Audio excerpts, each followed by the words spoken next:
Hello and welcome. This is English Family and Friends 6, Grade 6.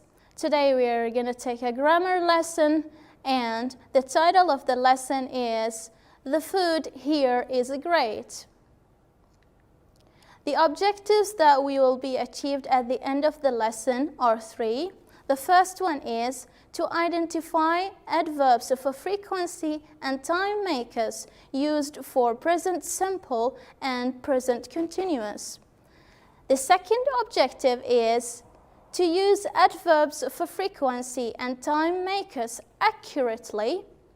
And the third objective is to write about weekend activities using adverbs of a frequency and time makers. Here we have got some words like always, usually, sometimes, rarely, and never. Have you ever come across these words throughout your learning English journey? If yes, what do you call these words? We call them adverbs of frequency. Why do we use them? We use them to say how often or frequently we do an activity. Do we do that activity a lot, or we do it a little bit, or sometimes we do that activity and sometimes we don't? We use the adverbs of a frequency to say that.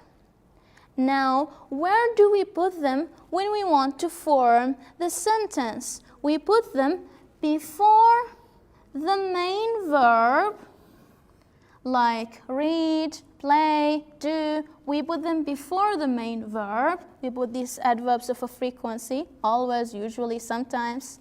And we put them after verbs to be, like is, am, are. Here's a schedule showing us the frequency percentage. Always means that the action happens 100% of the time. Usually, it means that this action happens 70% of the time. It means we do it a lot.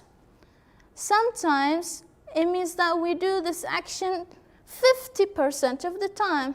Sometimes, yes, we do this activity, sometimes, no. Rarely means that we do this action 10% of the time. And never, it means that we do this action 0% of the time.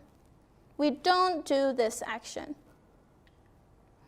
Here are some examples. Look at the picture here. What can you see?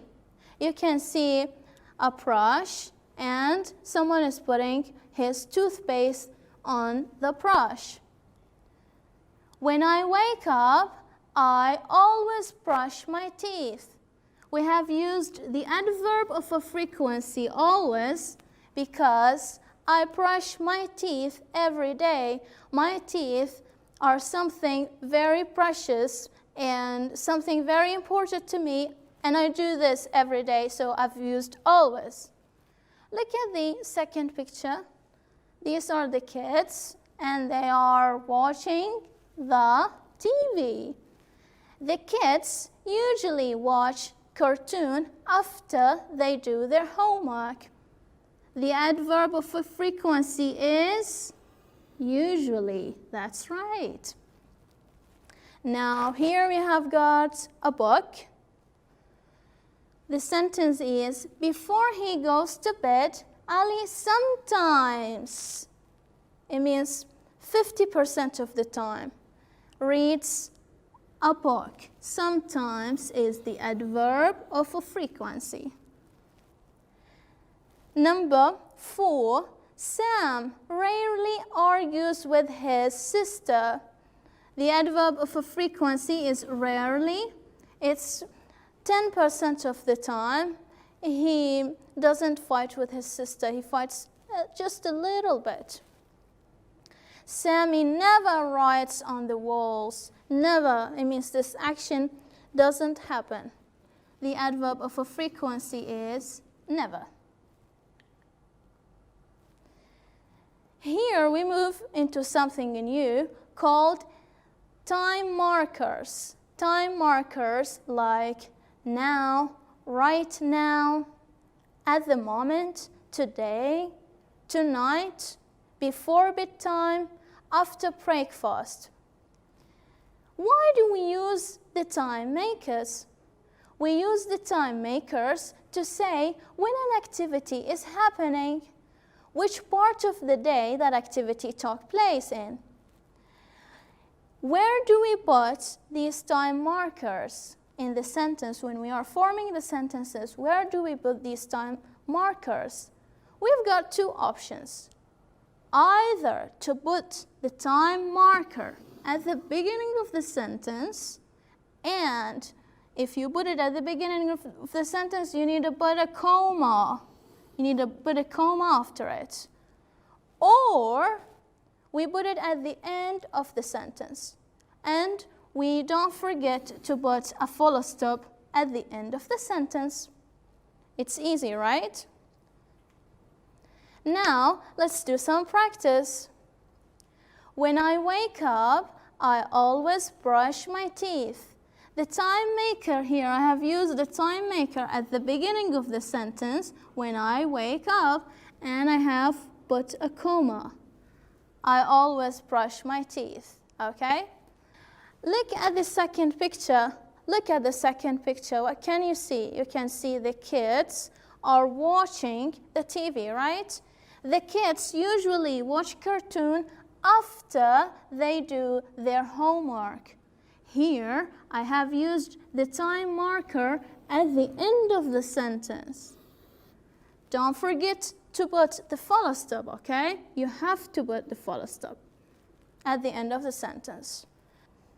This is the third picture. We have got a book. This is the sentence. Before he goes to bed, this is the time maker. I need to put a comma right after the time maker. Why? Because I have used the time maker at the beginning of the sentence. Before he goes to bed, comma, Ali sometimes reads a book. Now we have got the fourth picture. You can see someone is fighting with his sister. Here is the sentence. Now is the time marker. We need to put a comma right after it. Why? Because we have used the time marker at the beginning of the sentence. Now, comma, Sarah is telling her brother to do the house chores. The last picture, the kids are running at the moment. I have used the time marker at the end of the sentence, so I don't need to put a comma because it's at the end of the sentence. I need to put a full stop. It's time to do some practice. Put the words in the correct order to form sentences. Remember that we have just learned two forms. We have learned the present simple tense and the present continuous. According to the time expression which is available and present in the sentence, you need to decide which tense you're going to use. Is it the present simple or is it the present continuous? You have got 5 minutes to do this exercise.